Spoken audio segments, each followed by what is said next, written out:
Hello, Talkin Fight fans. Thank you for joining us once again for another episode of Neil the Deal on Talkin Fight, featuring none other than Neil the Deal himself, who tonight is going to be talking dynamite. Hey, good evening, Graham. How are you? Thanks for coming out and having me out here. Hope you guys all had a nice weekend. It's really nice to see you. Thanks for coming out to the Neil the Deal show, and the Talkin Fight fans. Thanks for coming by and checking me out. Really appreciate it. Now, we'll talk quickly about the weekend. There was a bunch of fights. I did watch a bunch. I know I wanted to congratulate Virgil Ortiz Jr. on his big knockout win against Maurice Hooker. That was a bit of a step up for him, so it was good that he passed the test, and he's looking to pretty much go into possibly a title fight, Graham. I don't know personally if he would be ready, but I don't know. He wants to fight Terrence Crawford. I don't think that's quite a good idea right now. There's a couple other guys. I'm going to talk about a guy later on in the at the end about who I think Virgil Ortiz Jr. next opponent could be, and yeah, and there was a bunch of great fights this weekend. So I hope you guys had a great time watching the fights, because I surely did. Now we're starting off the new week.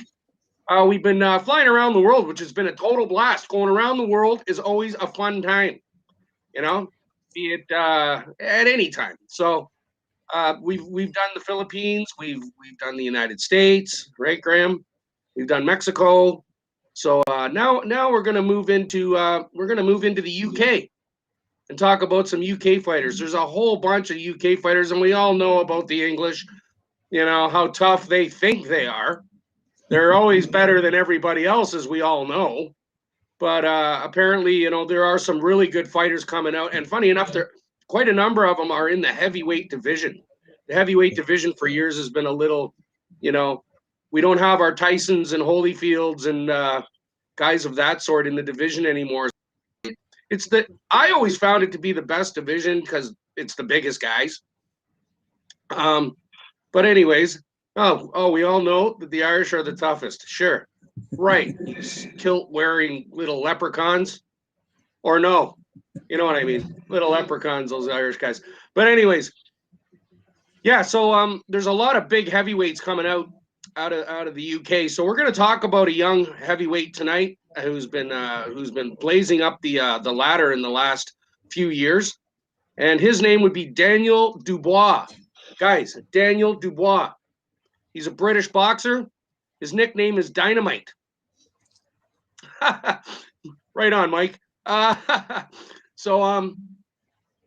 Dynamite is his nickname. His full birth name is Daniel Raphael Dubois.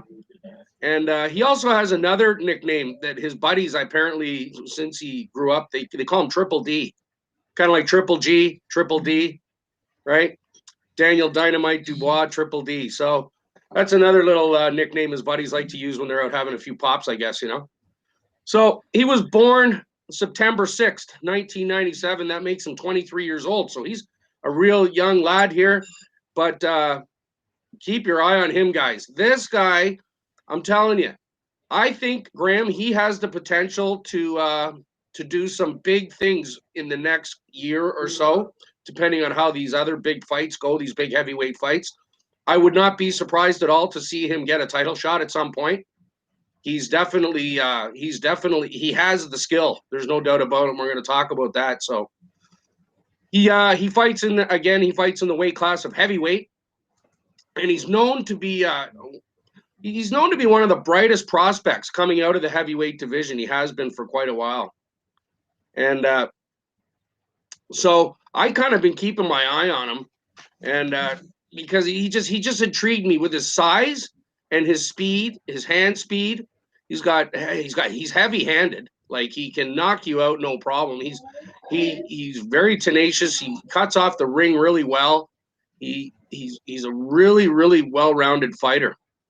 Now, he has a sister. He has a sister who is also a boxer, and she's won multiple youth world titles. So we'll keep an eye on her as well. He's one of 11 children, so they come from a very big family. And he had a pretty good amateur career. Guys, he had 75 fights, but I don't have any win and loss totals for him. So if anybody out there in the UK knows what his worth, for his amateur career, that would be great. Love to hear that. So he had the 75 fights as an amateur. He basically started at 9 years old. His father took him to the gym because he was getting in a lot of trouble, basically. So his dad figured, if you want to go around and be like that, we'll just take you to the gym. Then you can take it out on athletically instead of So his dad took him out to the gym, and he really enjoyed it. So he's won multiple titles as a child. So we'll just go over that. Those titles and awards that he's won when he was in his amateur days. He won 2 English schoolboy titles. He won 2 junior ABA titles. He won a British senior title, which I guess is when he was like a little older, maybe 15. He won 2 European youth gold medals. All right. And he was a 5-time national junior champion and British amateur champion. So, I mean, as an amateur, he really, really did well as far as honing his boxing skills and stuff of that sort. And he's really come into his own now. Like I recently was watching a bunch of his fights and in the last year or two, and I just kept my eye on him, and I think he's got a really good shot coming up. He was also on the Great Britain Olympic team, and he was planning, Graham, to go to the 2020 Tokyo Olympics for the UK, for Great Britain. But because I guess of what's happened here, he decided to turn pro. He was already a pro, but he turned pro, and he decided that he wasn't going to go to the Olympics. So he didn't go to the Olympics. All right. So his pro totals to date are, he has a total of 16 fights, Graham. He has 14 by knockout. Like I said, he's a heavy-handed heavyweight, and he has the 1 loss, which was his most recent fight. So we'll talk about that in a minute. That gives him a KO percentage of 88%, which is pretty good. 88%. I mean, 14 out of 15. So, and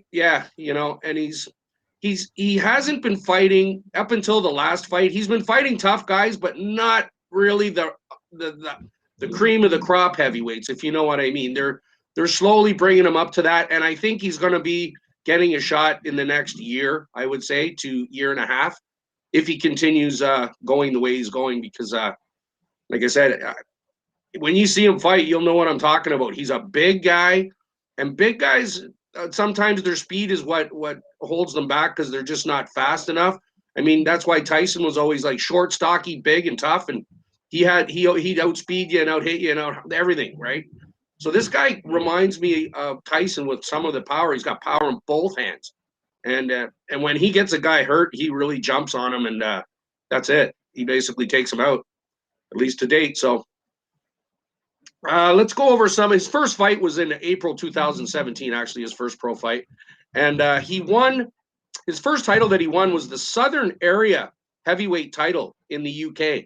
Now, I didn't understand this Southern Area, Graham. Do you know anything about how it works in England, Southern Area and all that?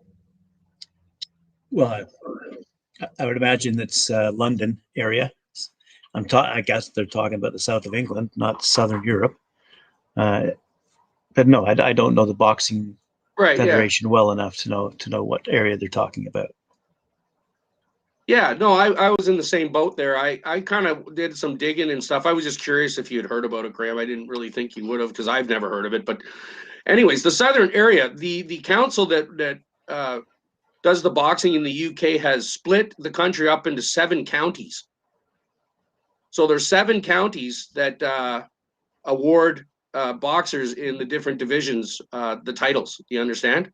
So he was the heavyweight champion of the Southern Area, and there's 6 other counties that they've cut the country up into chunks so that So that was his first title that he won in 2017. So in 2018 he won the English heavyweight championship title, which is a big one. 2019 he won the WBO European heavyweight title. 2019, he won the British heavyweight title.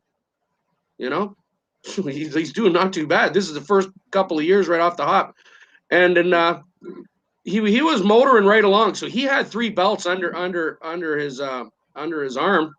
And then he fought a guy. It was November 2020, and it was the first defense of all those titles. So he had the British title, the Commonwealth title, and the WBC silver heavyweight title, and the WBO Intercontinental title. So actually, he had 4 titles, and they were all up, and they were vying for the vacant European title, right? So he fought. I believe the guy's name was Joyce. Mr. Joe Joyce. That's who it was, Joe Joyce. I remember him from the 2016 Olympics. He was a gold medal winner in 2016 for the UK in the Olympics. So that's where I had heard his name. So unfortunately, that fight didn't go so well for Daniel. He ended up an eye injury during the fight. He also had a fracture of his orbital bone in a portion of his face. And he had to basically bow out because of injury. But the fight was a really, really good fight. It was his toughest fight. So going forward, I understand that he's going to be. They're really pushing him hard. His promoter is Frank Warren over in the UK, and they're all fighters usually have a loss. Everybody gets a loss, so it's not that big of a deal, really. He's so young. And the potential is amazing. The potential with Daniel is fantastic, guys. So we're going to go over some of the notable fights, guys, that you might want to check out with Daniel Dubois, and keep an eye on him. Graham, I'm telling you, this British boxer has a really good shot. I mean, who's the champ now? British boxer. Tyson Fury, right? So Battle of Britain coming up. Battle of Britain, Joshua Fury, right? So the winner of that, he might get a chance to fight the winner of that. I'm hoping. I think that he could surprise some people. I'm telling you, he's no pushover by any means. So the notable fights that I watched, that I've seen him fight, are the one against Joe Joyce, which unfortunately he was injured and had to bow out. That was recently, November 2020. He also fought a really good battle against a guy named. He basically won all these by knockout. Tom Little. Daniel Dubois versus Tom Little. Daniel Dubois versus Nathan Gorman was another one. He made real quick work. He's made quick work of most of the guys that he's fought against. Just the last 2 fights he's had, I think one went 7 rounds and the other one was a 10-rounder. And then a guy named Ebenezer Teja from Ghana. Ebenezer Teja. It was a really good fight. So, like I said, he hasn't really got up to the caliber of a Tyson Fury and Joshua and Andy Ruiz Jr. or anything, but he's on the cusp. So he's an up-and-comer guy that's really going to make a difference going forward. Like I said, from what I see, personally, I think he can beat any of those guys, Graham. So to end it all up, we were talking about the Virgil Ortiz thing too, just to end the segment here tonight. And now that he's won that fight against Maurice Hooker, they're looking for another fight for him. And the guys that they're looking at, he's looking at Errol Spence Jr. and also Terrence Crawford, right? So I don't know what they're going to do, because he's kind of at a crossroad now. He either goes right to the top or he just kind of.